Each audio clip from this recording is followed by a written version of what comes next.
Bonjour tout le monde, bienvenue dans cette vidéo. Aujourd'hui, où c'est qu'on est? Eh ben, on est à Nemours, en Île-de-France, et on va aller visiter ensemble, si c'est possible, son musée de la préhistoire. J'essaierai de vous tirer quelques images. Il paraît que c'est bien intéressant. En tout cas, c'est relié aux abris harnais qu'on trouve à Fontainebleau, puisque on est dans le coin. Donc en ce moment, ça tombe bien. Il y a une exposition qui a l'air bien intéressante aussi. C'est ces pierres gravées qu'on retrouve justement dans les abris ornais. On va voir ça, je pense que ça va être bien sympa. Et vous voyez, on est à l'entrée. Et dès l'entrée, on retrouve ces gros blocs de grès caractéristiques de la forêt de Fontainebleau. Et qui ont servi à la construction de nombreux mégalithes, mais pas que ça, puisque c'était des pierres prisées par les carriers. On fera de nombreuses balades en forêt d'ailleurs, pour parler un petit peu de ces blocs et de ces formes. Parce que vous allez voir, elles sont tout à fait fascinantes. Regardez un peu ce bloc, encore très intéressant, avec ces marques faites par l'eau. Vous voyez, ça c'est vraiment des formes typiques qu'on va retrouver dans Fontainebleau. Et c'est vrai que des fois quand on voit ça, on se demande si c'est totalement naturel ou si ça n'a pas été un peu retravaillé. L'entrée est là-bas. Donc on va aller voir à l'intérieur. On peut aussi visiter le parc à l'extérieur. Vous allez voir, c'est un musée aussi avec des jardins intérieurs, à ce que j'ai compris. Donc tout ça, ça va être bien intéressant. Et je vous reprends à l'intérieur. Allez, c'est parti, à tout de suite.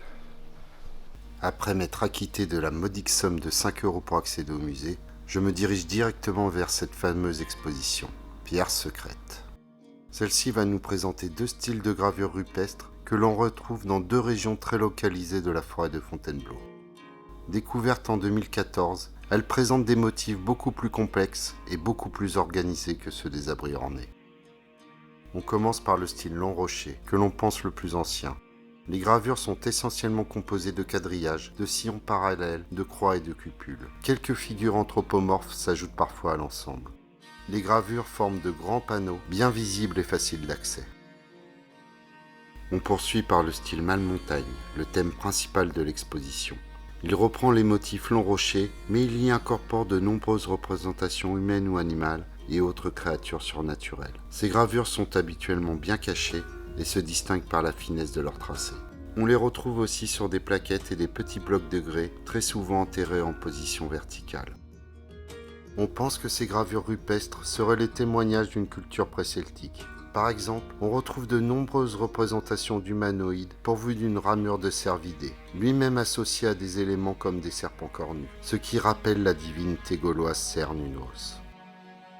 D'ailleurs, en comparant les symboles du style Malmontagne à se retrouver sur des poteries de la fin de l'âge du bronze, on remarque des correspondances tout à fait étonnantes, ce qui renforce cette notion de pré-celtique, cela avant même l'émergence de civilisations traditionnellement liées à cette culture. La plupart de ces gravures étaient réalisées à l'aide de petits silex non taillés. Les blocs, tous facilement transportables, sont de taille et de formes diverses. Ils sont d'ailleurs tous en grès et ont été sélectionnés en fonction de leur couleur. Le grès jaune est assez rare à Fontainebleau et plus exceptionnel, on retrouve des blocs de grès rouge. Ici, des gravures du style long rocher. Un bloc gravé de croix des Vaticas, un symbole très courant dans l'art préhistorique. Un être à tête triangulaire, typique du style Malmontagne. Un des plus beaux blocs de l'exposition. De nombreuses créatures et symboles surnaturels y sont gravés. On distingue aussi ce qui ressemble à des canidés. Deux personnages semblent prendre leur envol. Certaines pierres sont extrêmement gravées. La fameuse divinité à ramure de cervidé. On la retrouve sur de nombreux blocs portant un sceptre et accompagnés de créatures surnaturelles. Il y a également de très nombreuses représentations masculines ou féminines. comme cette pierre, une des plus belles de l'exposition. Elle représente une figure féminine très courante dans les gravures de Fontainebleau et correspond manifestement à la grande déesse des Celtes assimilée à la terre-mère. Je suis impressionné par la finesse de ces gravures. Sachant qu'encore une fois que tous ces blocs sont authentiques. De nombreuses pierres sont percées. Elles auraient pu servir de bijoux ou de masques. Les symboles sont vraiment extrêmement nombreux, du plus simple au plus complexe.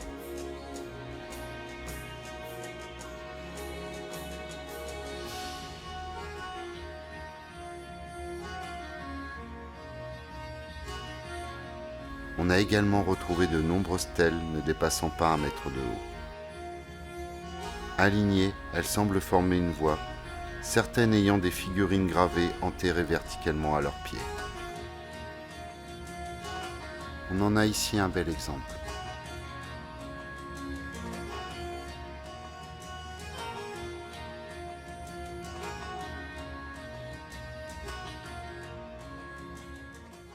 Donc c'est un musée très intéressant, je trouve. En tout cas, ça c'est pas une exposition permanente. Elle est là jusqu'au 23 décembre, il me semble 2023. Donc je vous conseille absolument d'y aller. On continue la visite avec le musée permanent qui nous présente les différentes époques de la préhistoire. J'aime beaucoup ces jardins intérieurs. On y voit la nature sous les différents climats. Les hommes gravaient déjà des pierres il y a 15 000 ans. D'ailleurs, en dehors de Fontainebleau, l'Île-de-France possède de nombreux sites préhistoriques. On nous présente ces fameux abris ornés. On pense que les gravures, elles, sont datées d'il y a 10 000 ans. Elles sont plus simples et plus répétitives que celles qu'on a vues lors de l'exposition. La collection de silex taillé est plutôt impressionnante. Il y a même un vestige de canoë. Donc voilà, la partie du musée consacrée au néolithique, un petit peu l'époque qui nous intéresse, savoir des menhirs, des dolmens. En tout cas, il y a des très belles pierres gravées, un beau polissoir et cette stèle magnifique. On commence par le menhir gravé de Louche de Beauce, retrouvé sur la commune de Metz en Essonne. Sur la face avant, on distingue 2 représentations humaines sûrement très anciennes. On pense aussi qu'il a été retaillé de nombreuses fois. La face arrière est également gravée et elle est encore plus mystérieuse. Selon une étude de Serge Cassen, un des spécialistes de Carnac, on y verrait un cachalot, symbole typique retrouvé sur de nombreux mégalithes de Bretagne. Il est également taillé en pointe, ce qui est une caractéristique supplémentaire. En tout cas, c'est un menhir magnifique. Eh bien, lui, au calme, au frais. Bon, il y a moins de monde dans cette partie du musée. Regardez ce... Donc c'était un polissoir. La double cuvette qui a été trouvée à Félénemort, c'est juste à côté. Comme à Carnac, on retrouve de nombreux bijoux et objets précieux. J'adore cette stèle menhir en grès. Elle s'appelle la stèle de Rouville et a été trouvée à Malesherbes dans le Loiret. Les gravures sont magnifiques. On peut distinguer une grande figure anthropomorphe comme le menhir de Metz, flanqué de 2 plus petites. On pourrait aussi y voir des sortes de sceptres.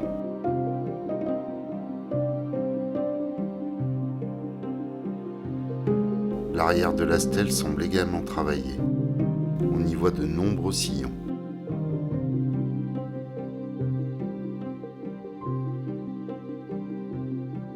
Ça, c'était un peu la nature qu'on retrouvait à l'époque sur place. Les fameuses haches polies, comme on retrouve à Carnac. La grotte à la hache. Magnifique. Celle-là, on ira la voir ensemble. Un magnifique polissoir, encore une fois authentique et trouvé à Rumont. On se demande d'ailleurs si c'était pas un peu artistique quand même. On a également retrouvé de très nombreuses tombes collectives en Île-de-France. Comme ici, cette allée couverte située à Presles et que l'on nomme les pierres plates. Donc, voilà, l'âge des métaux. Pas grand chose à dire de plus. Belle lame d'épée. Le musée finit avec une très belle barque carolingienne retrouvée à Noyant-sur-Seine. J'ai décidé que j'allais aller me poser un peu dans le parc avant de rentrer. Toujours ces beaux, belles formations de grès. On peut voir que ça monte pas mal derrière d'ailleurs. C'est souvent dans des endroits comme ça qu'on retrouve des abris. Bon là on va pas en trouver, je pense pas, hein, parce qu'on est vraiment juste à côté. Mais voilà, un petit parc sympathique qui fait partie du musée. Vous pouvez venir sans payer pour vous poser comme ça. Voilà ce que je vais faire. Et voilà, c'est le bouquin de l'exposition. Donc il y a des photos magnifiques. J'aimerais bien pouvoir prendre des photos comme ça moi aussi. Bon, derrière la vitrine, c'était pas forcément facile.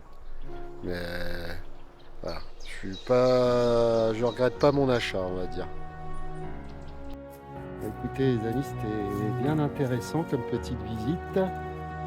Je vais me rentrer. Donc j'espère que la vidéo vous plaira. Ça vous donnera aussi envie d'en découvrir plus. Parce que bientôt, on va faire le tour de tous ces abris ornés. On va essayer d'en savoir le plus possible. Je vais également contacter cette association, le Guerzard, voilà, comme ça s'appelle. Et je pense que ça fera de belles aventures tout ça. Donc écoutez les amis, je vous dis à la prochaine. On se retrouve sur de futures vidéos ou sur les réseaux sociaux. Je vous fais la bise. À la plus. Ciao tout le monde.